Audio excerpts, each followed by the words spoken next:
함께 시리즈 마지막 시간이 되겠습니다.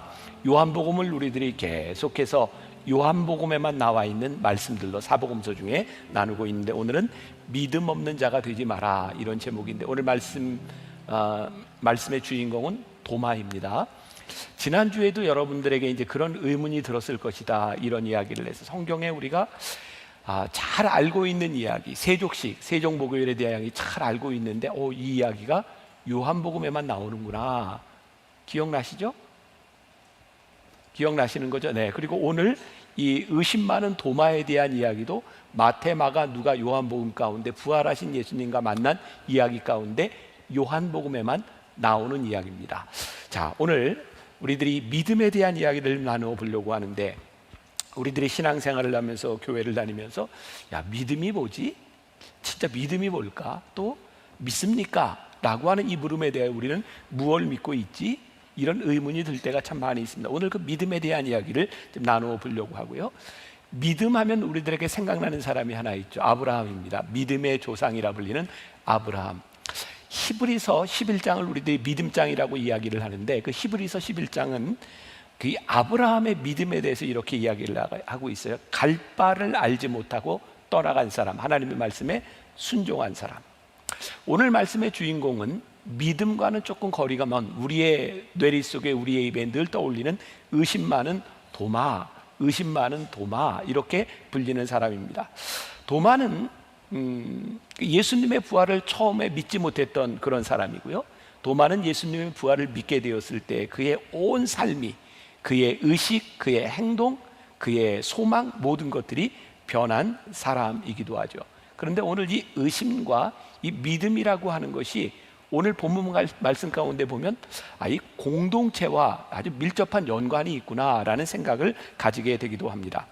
도마가 예수님을 의심하게 된 것과 다른 제자들이 예수님을 믿게 된 것 사이의 차이점, 자, 요한복음 20장 24절 다시 한번 같이 봅니다. 시작. 12 제자 중에 하나로서 디두모라 불리는 도마는 예수께서 오셨을 때에 함께 있지 아니한지라. 예수께서 오셨을 때, 언제? 부활하신 예수님께서 제자들에게 찾아오셨을 그때 이미 유다는 자살을 했고 11명의 제자만 남아있는데 10명의 제자만 모여 있었고 도마는 그 자리에 없었던 거예요. 왜 도마는 그 자리에 없었을까? 그냥 우리들이 상상해 볼 수 있는 거죠. 혹시 도마는 예수님이 십자가에 달리시고 예수님이 돌아가셨다고 하는 것 때문에 실망해서 공동체를 떠나가 있었을까? 아니면 도마에게는 그의 인생에 이 제자들과 모이는 것보다 더 중요한 일이 있었을까? 아무튼 우리들의 삶에는 이유들이 있습니다. 이 공동체 안에 우리들이 같이 하지 못하는 이유들은 얼마든지 있을 것 같아요. 그런데 도마의 믿음이 어떻게 시작하는가? 오늘 우리가 읽은 말씀이죠. 요한복음 20장 26절 우리 같이 봉독합니다. 시작. 여드레를 지나서 제자들이 다시 집안에 있을 때에 도마도 함께 있고 문들이 닫혔는데 예수께서 오사 가운데 서서 이르시되 너희에게 평강이 있을지어다 하시고. 자, 여드레를 지나서, 여드레가 언제일까요? 10명의 제자들만 부활하신 예수님을 만났던 그 여드레가 지나서 예수님이 다시 찾아오셨는데 그때의 도마는 이들과 함께 있었다. 한번 우리들이 지금까지 신앙생활을 해오던 우리의 모습들을 한번 생각해 봅시다. 우리가 흔히 표현하는 은혜를 받았다, 우리들에게 믿음이 찾아왔다, 이런 순간들을 보면 나 홀로 기도하고 나 홀로 말씀을 들을 때보다 공동체와 함께 예배를 드리거나 공동체와 함께 기도를 하거나 공동체와 함께 했던 시간들을 통해서 우리들이 은혜를 받았던 경험들이 참 많습니다. 그런가 하면 우리들이 공동체를 떠나갔던 순간들도 있어요. 어떤 순간이었을까요? 가만히 생각해 보면 이 공동체에 있는 누군가에게 실망해서 누구 때문에, 타인 때문에 공동체를 떠나갔던 적도 있고, 혹은 신앙생활을 하다가 나 홀로 내 속에서 실족했을 때도 있어요. 우리는 실망하거나 실족하면 공동체를 떠나가게 되죠. 근데 사실은 우리들이 공동체를 떠나가고 싶을 때, 떠나가야 될 이유가 있을 때가 사실은 공동체에 붙어 있어야 되는 그런 순간인지도 모르겠어요. 데살로니가전서 5장 2절에 보면 우리가 잘 아는 말씀이 하나 나와 있는데, 주의 날이 밤에 도둑같이 이를 줄을 너희 자신이 자세히 알기 때문이라. 이런 말씀이 있어요. 주의 날이 언제까 어떻게 도둑같이. 왜 이런 말씀이 나오고 있냐면, 사도 바울이 데살로니가에 있는 교인들에게 편지를 썼을 때 그 데살로니가에 있는 교인들은 예수님의 재림을 갈망하고 있었어요. 그래서 우리들 신앙에 참 도전이 되는 이야기죠. 우리들이 말로는 주님 오시옵소서, 주님 만나 뵙고 싶습니다. 하지만 오늘 주님이 재림하시면 여러분들 기쁘실 것 같아요? 좀 억울할 것 같아요? 조금 더 살고? 우리의 신앙에 참 미묘한 이런 이율배반적인 부분들이 있죠. 근데 아무튼 데살로니가 교인들을 보면 예수님이 빨리 오셨으면 좋겠다, 그런 메시아의 재림에 대한 대망을 가지고 있었어요.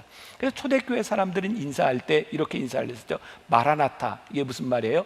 주님 어서 오시옵소서. 얼마나 주님 오시는 것을 갈망했으면 교인들이 만날 때마다 마라나타, 주님 어서 오시옵소서, 이렇게 인사를 했겠습니까? 그런데 주님이 언제 오실지 모르는 거예요. 근데 오늘 성경에서 뭐라고 표현하고 있냐면 도적같이 오신다. 그 시와 때는 아무도 모른다. 근데 한번 생각해 보세요. 시와 때는 알지 못하지만 주님이 오신다라고 믿는 사람에게는 그 시와 때가 별로 상관이 없을 것 같아요. 그런데 그거에 대한 믿음이 희박하면 희박할수록 그 시와 때를 알려고 하는 마음들이 있는 것. 그 때를 좀 맞춰야지, 뭐 이런 생각들을 하고 그때일까라고 생각하는 것들이죠. 저 어렸을 때 예전에 부흥사 목사님들이 오시면 그런 얘기를 종종 하셨던 것 같아요. 우리 신앙의 선배들이 그런 이야기 했죠. 만일 예수님께서 재림하신다면 예수님이 재림하시는 그 때와 시간은 언제일까? 아마도 비 오는 수요일 것이다. 그 예전에 그런 이야기들을 많이 하셨어요. 왜? 우리 공동체가 예배를 드리는데 제일 조금 모이는 날이 언제예요? 수요일 저녁이에요. 게다가 비까지 오면 더 하나요. 그게 무슨 이야기를 하고 싶었던 거예요? 사실은 여러분들이 제일 모이기 힘든 그 시간에 예수님이 오실지도 모르니 공동체에 붙어 있으십시오 라고 하는 말입니다. 오늘 도마를 통해 보는 굉장히 중요한 부분인데요, 어떤 이유였는지 모르지만, 그에게 어떤 개인적인 사정이 있었는지 모르지만 도마가 그 공동체에 함께 있었다고 하면 도마는 의심 많은이라고 하는 별명을 가지지 않았을 텐데, 그는 공동체에 속하지 않았기 때문이다. 자, 이 코로나를 지나가며 많은 분들이 그런 염려들을 하고 있어요. 특히 10시 예배는 좀 어른들이 많이 오시는 예배니까, 야, 우리 다음 세대에는 과연 이들이 모일까? 예배 시간에 이렇게 예배를 드릴까? 라고 하는 두려움들이 우리 가운데 있어요.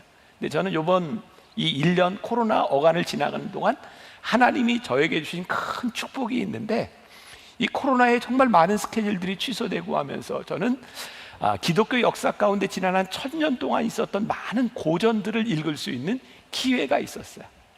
그리고 그 1000년 가까이 그 시마다 때마다 다른 그 시기들의 고전을 읽으면서 깨닫게 된 게, 놀랍게도 오늘 우리가 하고 있는 이 비슷한 고민들을 그 시대에 깨어있는 사람들이 모두가 했어요. 그리고 우리가 지금 고민하는 것처럼 야, 이러다가 예배도 안 드리는 거 아니야? 라고 생각했지만 하나님께서는 그때마다 새로운 역사들을 일으키셔서 부흥의 역사와 성령의 역사와 믿음의 역사를 우리들에게 보여주시고 일으켜 주셨어요. 그래서 저는 믿음이 있어요. 하나님, 이 믿음에 감격했어요. 우리가 이 시기를 지나가며 어려운 이때에 우리가 실망하는 것이 아니라 우리들에게 새로운 믿음을 주실 하나님을 우리들이 믿으며 나아가겠습니다. 이런 믿음에 대한 소망을 가지고 또 오늘 말씀을 들으면 좋을 것 같아요.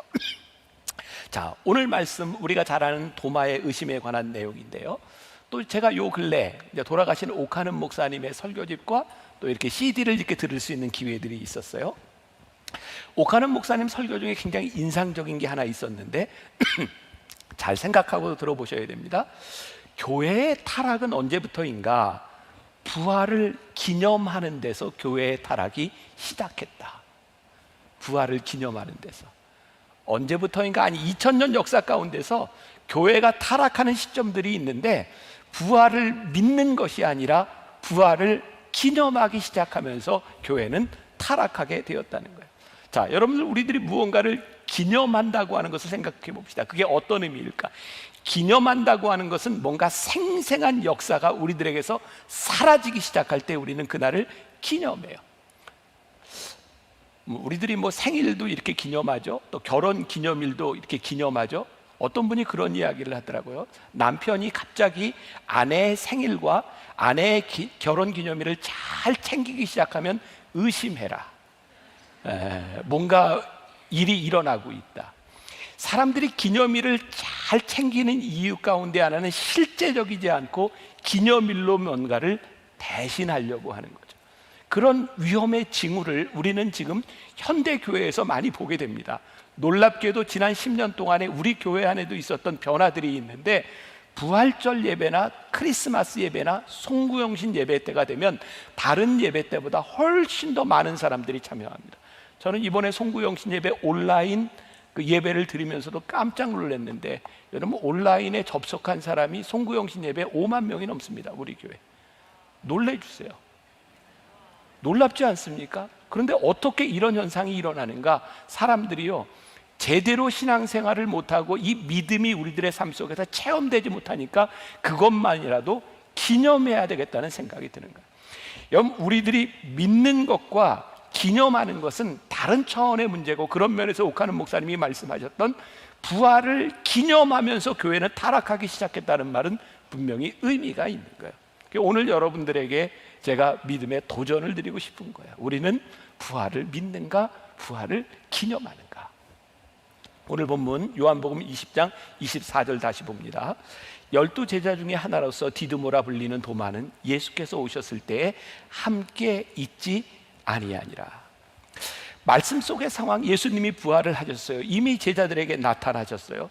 부활의 현장인 무덤에서 마리아와 몇몇 여자들이 예수님의 부활 소식을 접했고, 이미 이 초대교회 안에, 이 공동체 안에 예수님의 부활에 대한 소식들이 쫙 번져나가기 시작해서 예수님이 부활하셨대, 예수님이 부활하셨대. 그런데 도마는 예수님의 부활을 의심하고 있었어요. 제자들 사이에 유일하게 부활의 현장에 부활하신 주님을 보지 못함으로 인하여 그는 예수님을 의심하고 있었어요. 자, 3년 동안 예수님을 따라다니던 도마, 예수님의 제자들, 예수님을 알고 예수님을 믿었을 거예요. 그러나 부활의 주님을 믿고 있던 것은 아니었던 것 같아요. 오늘 본문은 우리들에게 아주 중요한 신앙적인 문제를 근본적으로 지적하고 있습니다. 예수님에 대하여 알고 있는 것에서 그치는 것이 아니라 우리가 부활의 주님을 믿느냐.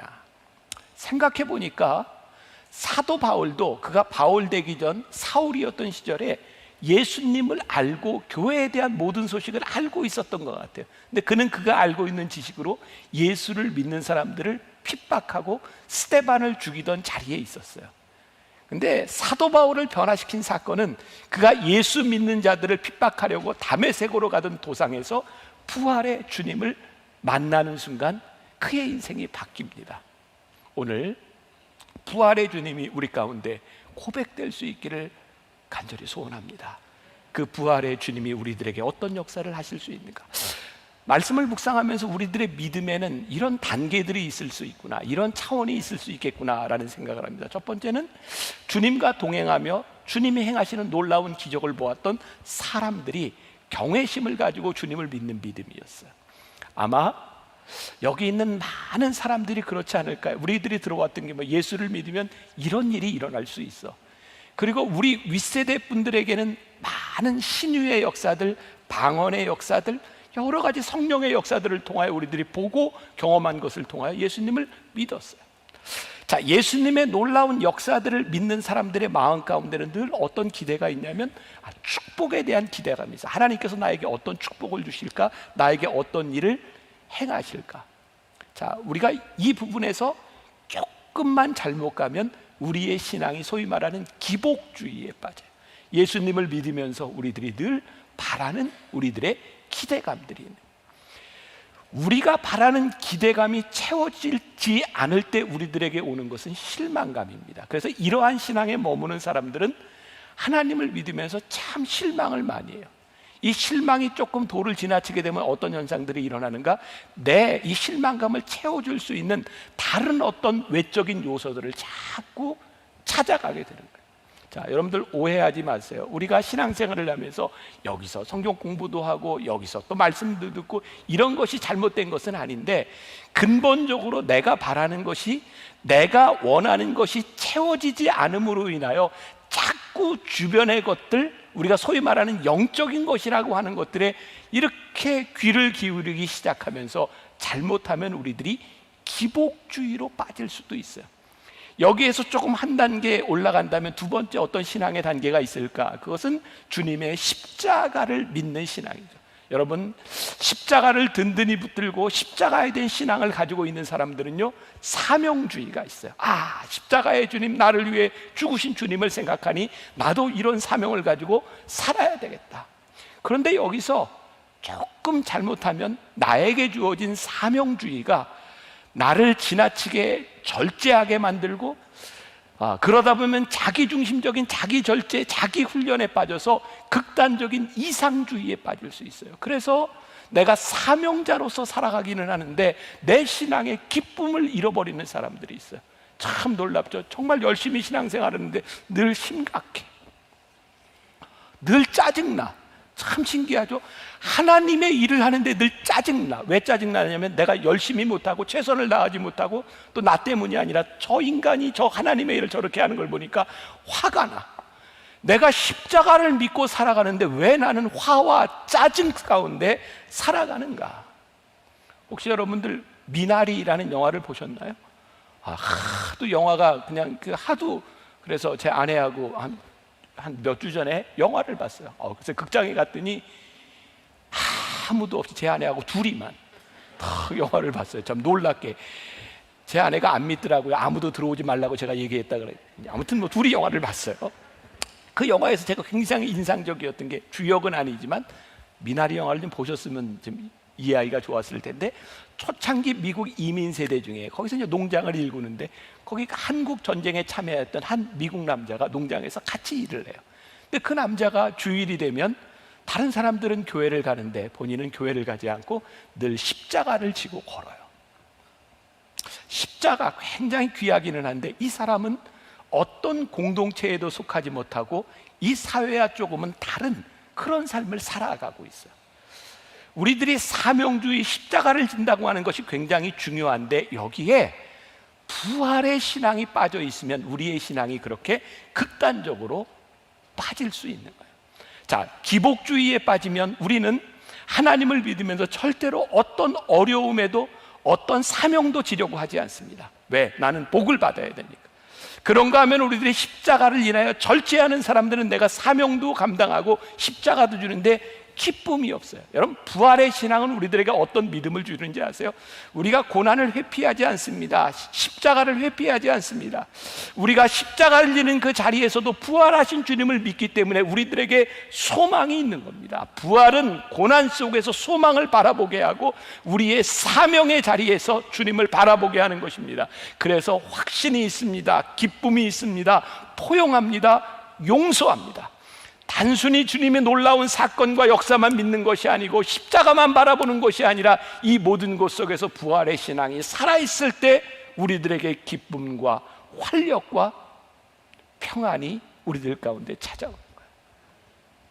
저는 신앙생활을 하면서 목사가 돼서 제일 감사한 말이 뭐냐면, 사람들이 저를 볼 때 이런 얘기를 요즘 종종 해요. 목사님 얼굴을 보면 참 목사님 같아요. 그 얘기를 들으면 너무 좋은 거예요. 사실 저는 목사가 돼서도 목회를 그만두려고 했던 것 중에 하나가, 제가 가지고 있는 이 외모가 목사에 별로 적절하지 않다고 생각했거든요.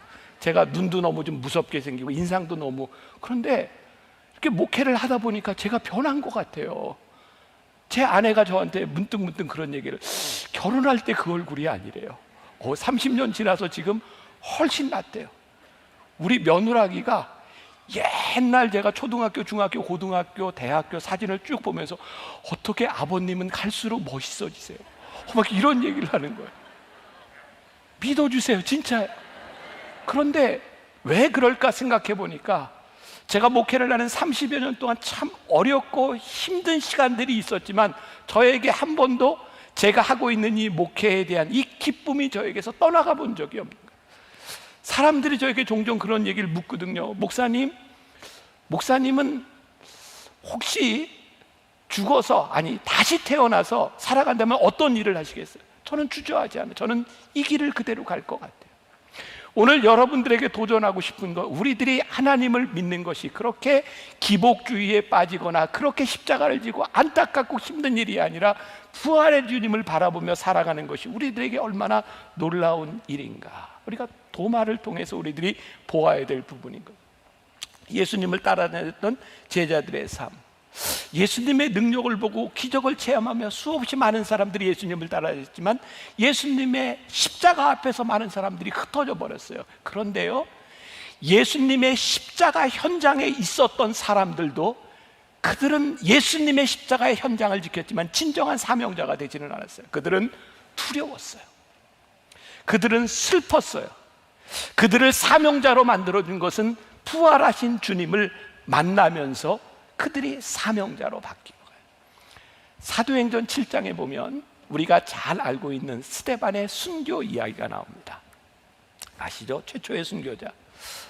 그가 죽음을 기꺼이 맞이했던 순교자. 그런데 제가 오늘 말씀을 묵상하다가 이 스데반을 보면서 우리들이 죽음을 맞이한 순교자라고 이야기하는 것은 지금 잘못된 표현이겠다는 생각이 들었어요.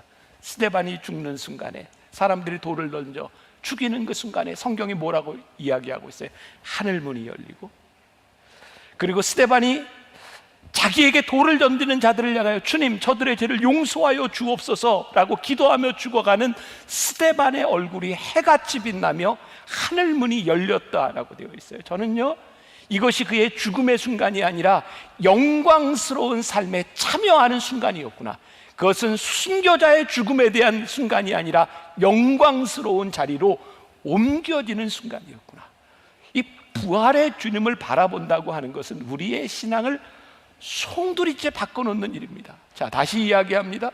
예수님이 십자가에 달리시기 전에도 예수님을 믿었던, 그 예수님을 믿었던 사람들이 있고, 십자가에 달리실 때 십자가의 현장에서 예수님을 믿었던 사람들도 있고, 그리고 부활하신 주님을 만나며 신앙생활을 한 믿음의 사람들이 있는 거예요. 요한복음 20장, 우리가 전체를 보지 않았지만 요한복음 20장은 부활하신 이후 부활의 주님을 만났던 여러 사람들의 이야기가 나와 있어요. 그 중에 막달라 마리아와 여러 여인들이 슬픔에 쌓여서 예수님의 무덤을 찾아갑니다. 우리가 잘 알고 있는 아리마대 요셉과 그리고 니고데모가 향유, 그 예수님의 시신에 바를 그 향유를 가지고 예수님의 무덤을 찾아가죠. 근데 거기가 빈 무덤이었어요. 슬펐어요. 웁니다. 왜 울었을까요? 마리아와 예수님의 무덤을 찾아갔던 사람들의 마음 가운데는 예수님에 대한 사랑과 예수님에 대한 추억이 있었어요. 주님은 나에게 그런 분이었어요.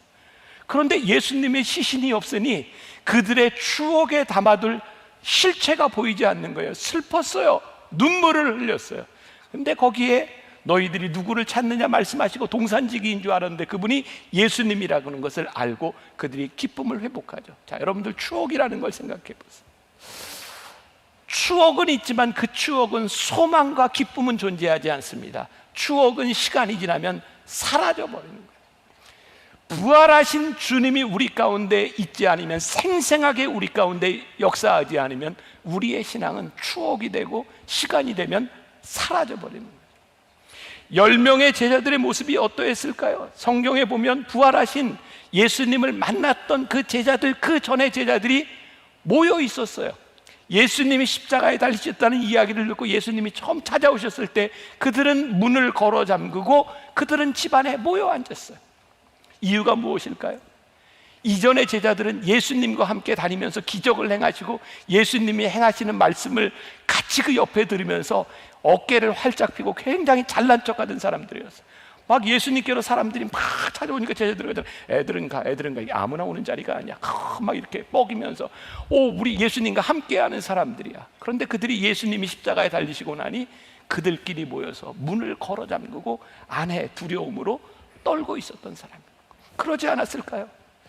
우리와 함께 하시고 십자가에 죽으신 예수님을 믿고는 있지만 부활하신 주님이 아직 그들에게 만나지지 않으니까 예수님을 믿는 그들에게 두려움이 찾아오는 거죠. 어떤 두려움? 나도 예수 믿다가 저렇게 잘못되면 어떡할까? 우리들이 신앙생활을 하면서 우리들의 삶에 찾아오는 두려움이라고 하는 것들은 그런 것이 아닐까요? 부활의 주님이 우리 가운데 살아계시지 않을 때 우리들에게 찾아오는 두려움. 오늘 아주 흥미로운 사실을 저는 발견하게 됩니다. 이건 저의 관점이겠죠. 자, 요한복음 20장 21절에 보니까 오늘 우리가 함께 읽지 않았는데, 아버지께서 나를 보내신 것 같이 나도 너희를 보내노라. 부활하신 주님께서 제자들을 찾아와서 말씀하신 것이 뭐냐면 바로 소명이었어요. 아버지께서 나를 보내신 것 같이 나도 너희를 보내노라. 부활하신 주님이 우리 가운데 오셔서 그 부활하신 주님을 만나고 우리들이 고백하기 시작할 때 우리들이 살아가는 이 세상이 더 이상 무서운 것이 아니라 우리들의 사역지가 돼요. 우리들의 삶에는 공포가 참 많습니다. 두려움이 많아요. 특별히 죽음이라고 하는 것들이 우리들에게 얼마나 큰 공포인가요? 아마 저도 이제 나이가 들어가면서 죽음에 대한 생각들을 참 많이 하게 되는 거예요. 나는 어떻게 죽음을 맞이할까? 어떻게 잘 죽을까? 여러분, 우리들의 삶에 가만히 보면 모든 것들이 우리의 공포를 자극하는 일들이 참 많이 있습니다. 아무튼 돈을 벌려면 인간의 공포를 자극해야 돈을 법니다. 생각해 보세요. 건강보조식품들 이게 선전하는 문구들을 보세요. 그거 안 먹으면 난 금방 죽습니다. 근데 안 먹어도 안 죽습니다. 그리고 생각해 보면 건강보조식품만 다 먹으면 죽어도 안 죽어야 정상이에요. 이건 뭐 세상에 이건 뭐 만병통치. 근데 인간의 공포심을 계속 자극하는 거죠. 여자분들 화장품 선전 많이 하잖아요. 화장품 선전 보면서 어떤 느낌이 드세요? 이야, 저거 안 바르면 나는 금방 늙겠구나, 이런 생각 들지 않으세요? 가끔 그런 고민이 생기죠. 저 배우는 화장품을 발라서 예뻐졌을까? 예뻐서 화장품 선전을 하는 걸까? 곰곰이 생각해 보세요. 뭐가 뭔지. 근데 우리는 저거 안 바르면 뭔가 지금 문제가 생길 것처럼 생각하죠. 요즘 보험 광고 참 많습니다. 얼마 전에 보험 광고를 보는데 그 화재 보험을 이야기하면서 화재 보험에 이게 지진과 태풍에서부터 보장해 준다는 그런 광고도 하더라고요. 생각해 보세요. 우리가 살다가 집에 불날 확률이 얼마나 되며 불나는 그 집에서 태풍과 지진까지 올 확률이 얼마나 될까? 근데 우리들 그 보험을 안 들면 불안한 거예요. 결국 보니까 우리들을 둘러싸고 있는 모든 것들, 우리를 불안하게 하는 모든 요소들이 뭐냐면 바로 공포인 거예요. 노후에 대한 두려움, 젊은 세대의 절망감들. 여러분, 우리들이 살아가는 이 삶에 우리를 두렵게 하고 절망하게 만드는 일들은 우리의 현실입니다. 그러니까 오늘 이 현실을 부정하는 것이 아니라 이 세상의 공포와 이 세상의 두려움 가운데서 문을 걸어 잠그고 있었던 제자들에게 찾아오셔서 예수님께서 하신 말씀이 뭐냐면 너희에게 평강이 있을지어다. 참 놀랍죠. 주님께서 제자들에게 평강이 있을지어다 라고 말씀하시며 그들을 다 어디로 보내세요? 사역지로, 사명의 자리로 다 보내시는 거예요. 요한복음 11장 25절과 26절 예수께서 이르시되 나는 부활이요 생명이니 나를 믿는 자는 죽어도 살겠고 무릇 살아서 나를 믿는 자는 영원히 죽지 아니하리니 이것을 내가 믿느냐. 어떻게 살아야 할지 미래가 막막한 사람들에게 그 공포에서 벗어나는 말씀을 우리들에게 하고 있는 거예요. 요한복음 16장 33절 세상에서는 너희가 환난을 당하나 담대하라 내가 세상을 이기었노라. 우리 주님은, 성경은 우리들의 현실을 부정하라고 말씀하는 것이 아니라 우리들이 살아가고 있는 이 현실의 두려움 가운데서 주님을 기억하라는 거예요. 주님이 어떤 분이세요? 내가 세상을 이기었노라. 내가 죽임을 이기었노라. 그 주님이 우리들에게 찾아오셔서 우리들에게 뭐라고 말씀하세요? 평안할지어다. 오늘 말씀을 듣고 있는 우리들에게 복음의 능력이 우리들에게 살아서 오늘 이 시간 우리들에게 말씀하시는 주님의 음성, 여러분들과 저에게 평안이 있을지어다. 이룰지어다. 이 말씀이 우리들에게 고백되기를 간절히 소원합니다. 여전히 두려운 이 세상 가운데서 우리들에게 평안을 말씀하시는 우리 인생의 가장 큰 기적이 무엇일까요? 저는 의심하는 인생이 믿음을 가지는 인생으로 바뀌어지는 것만큼 큰 기적이 없다고 생각해요. 자, 다시 요한복음 20장 25절로 갑니다. 다른 제자들이 그에게 이르되 우리가 주를 보았노라 하니 도마가 이르되 내가 그의 손에 못자국을 보며 내 손가락을 그 못자국에 넣으며 내 손을 옆구리에 넣어보지 않고는 믿지 아니하겠노라 하니라. 제가 말씀을 이렇게 묵상할 때, 나눌 때 그런 얘기 많이 하죠. 우리 말씀을 볼 때 우리 감정이입을 해서 그 사람들 속에 들어가서 한번 이 말씀을 보자. 한번 여러분들 생각해 보세요. 이 상황을 문을 꼭꼭 걸어 잠그고 있던 제자들에게, 10명의 제자들에게 예수님께서 나타나셔서 그 10명의 제자들이요 부활하신 예수님을 만난 거예요. 내가 주를 만났어, 주를 봤어. 이 제자들이 이야기하고 있는 이 분위기가 어떤 분위기였을까요? 그 10명의 제자들이 다 본 거예요. 여러분 그런 상상을 해보세요. 10명의 남자들이 이야기를 하는데 그 중에 군대 갔다 온 사람이 한 2명쯤 되고 8명은 방위를 갔더니 군대를 안 갔어. 한 사람이 군대 얘기를 그래요. 내가 군대에 있을 때 말이지. 그랬더니 한 사람이 이렇게 맞장구를 쳐주지만 그래 나도 군대에 있을 때 8사람이 그거 싫어해요. 다른 얘기 하려고요. 상승작용이 일어나지 않아요. 여러분 군대 얘기는 언제 신나는지 아세요? 군대 갔다 온 사람들이 다 자기 군대 얘기를 할 때마다 정말 놀라운 신화가 만들어져요. 군대에 그런 일이 세상에 막 저는 그런 분위기를 이끌어요. 10명의 제자들이 내가 예수님 나도 봤는데 그 예수님이 말이야 그래 나도 봤잖아. 막 봤어. 막 봤어. 근데 여기 누구만 못 봤어요? 토마만 못 본 거예요. 아마 그 상황 가운데서 도마는 더 믿기 싫었을 것 같아요. 그러니까 이렇게 반대로 나오는 거죠. 그래 나는 예수님의 손에 못자국을 보고 옆구리에 손을 넣어보지 않으면 나는 믿지 않을 거야. 끝까지 의심해 보겠다는 거죠. 그런데 그 의심하는 것만큼 불행한 것이 없는 거예요. 의심할 때의 마음의 평안을 잃어버리게 되는 거죠. 오늘 말씀을 그런 시각에서 보니까 26절에 여드레를 지나서 제자들이 다시 집안에 있을 때 도마도 함께 있고 문들이 닫혔는데, 저는 이 문들이 닫혔는데를 도마의 마음의 상태로 이해가 되는 거예요. 다른 제자들은 다 만났는데 도마의 마음이 닫혀 있는 거예요. 예수께서 오사 가운데 서서 이르시되 너희에게 평강이 있을지어다 하시고 예수님께서 도마에게 자 만져보라 이렇게 말씀하세요. 오늘 의심으로 가득 찬 우리들에게 찾아오셔도 주님이 말씀하세요. 너희들이 만져보라 라고 말씀하세요. 요한복음 20장 31절에 우리들이 읽지 않은 말씀이죠. 이렇게 되어 있어요. 오직 이것을 기록함은 너희로 예수께서 하나님의 아들 그리스도이심을 믿게 하려 하며 또 너희로 믿고 그 이름을 힘입어 생명을 얻게 하려 함이니라. 사도 요한이 이 말씀을 기록한 이유가 우리로 하여금 부활하신 주님을 만나고 너희도 믿게 하려 함이다 라고 말씀하고 있어요. 도마가 예수님의 창자국과 못자국을 보고 그가 주님을 고백했을 때 요한복음 20장 29절에 예수께서 이르시되 너는 나를 본고로 믿느냐 보지 못하고 믿는 자들은 복되도다 하시니라. 오늘 말씀을 이제 마무리하고 우리 같이 찬양하려고 하는데, 저에게 있어서 제 삶이죠. 언제 내 삶은 가장 복되었을까?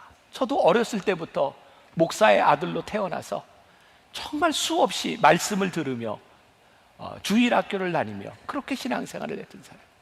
내 삶을 진짜 복되게 내 삶을 역동적으로 바꾸어줬던 일은 딱 한 가지였어요.